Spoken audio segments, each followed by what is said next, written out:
Абай атындағы Жамбыл гуманитарлық жоғары колледжінің мектепке дейінгі тәрбие және оқыту мамандығының 3-ші курс студенті Асылбек Гүлім Саятқызы. Бүгінгі сіздерге көрсететін жобам білім берудегі инновациялық технологиялар.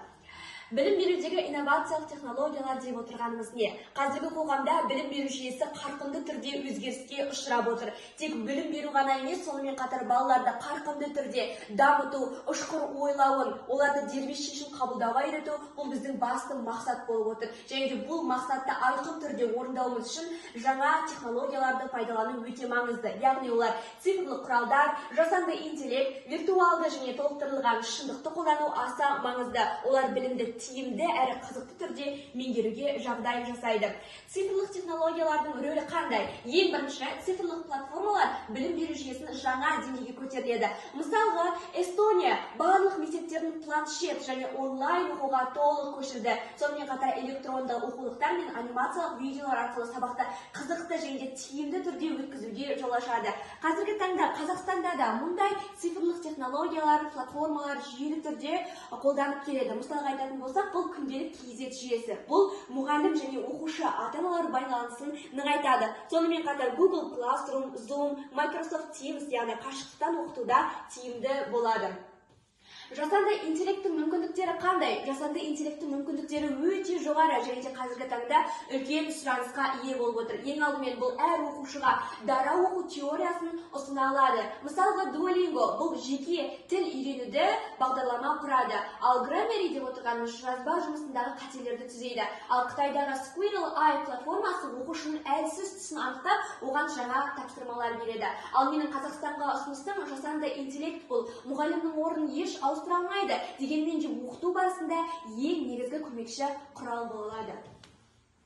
Менің бүгінгі сіздерге ұсынып отырғаным бұл виртуалды және толықтырылған шындық аясында жүргізілген платформа. Виртуалды және де шындық платформасы, яғни баланың қызығушылығын арттырып, есте сақтауын күшейтеді. Тіпті инклюзивті білім беру жүйесінде де кеңінен қолданылады. Ал менің ұсынған жобам бұл Educaf Eye платформасы.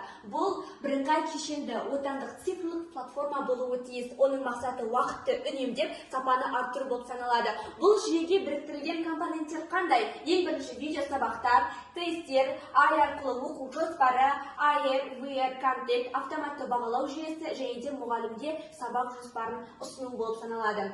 Бұл жобаны не үшін қолданамыз? Жалпы оқушы үшін қаншалықты маңызды? Ең бірінші бұл жеке білім траекториясын құрады және де әлсіз тақырыптар бойынша арнайы жаттығулар, бейне материалдар ұсынады. Және де әр тақырыпқа арналған тесттер, сабақтар, викториналар қозғалған. Сонымен қатар интерактивтілік пен ойын элементтері арқылы мотивацияны арттырады. Нәтижесінде оқушы оқу процесін белсенді араласа алады.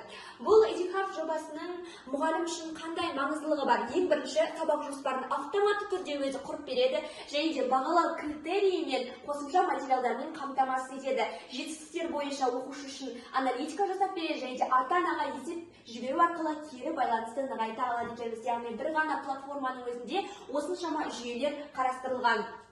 Бұл платформаның артықшылықтары қандай? Бұл платформаның артықшылықтары өте көп. Олар жөнінде кеңінен тоқталғым келіп отыр. Ең бірінші, бұл бізде біртұтас жүйе, уақытты үнемдеу, жеке оқу маршруты, қызықты әрі интерактивті оқыту, офлайн және онлайн ішінде қолайлы және де аналитика және бақылау мүмкіндігі. Ең бірінші, біртұтас жүйе, яғни барлық процесс бір платформаға кеңейтіліп бекітілген. Ал екіншісі бұл уақытты үнемдеу, яғни автоматты түрде бағалау, жоспарлау, сабақ кестесін құру.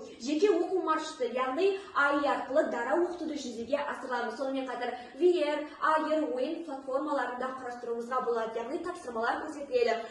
Сонымен қатар қосымша құралдарды қажет етпейді. Мұғалім ішінде, ата-ана ішінде өте тиімді платформа болмақ.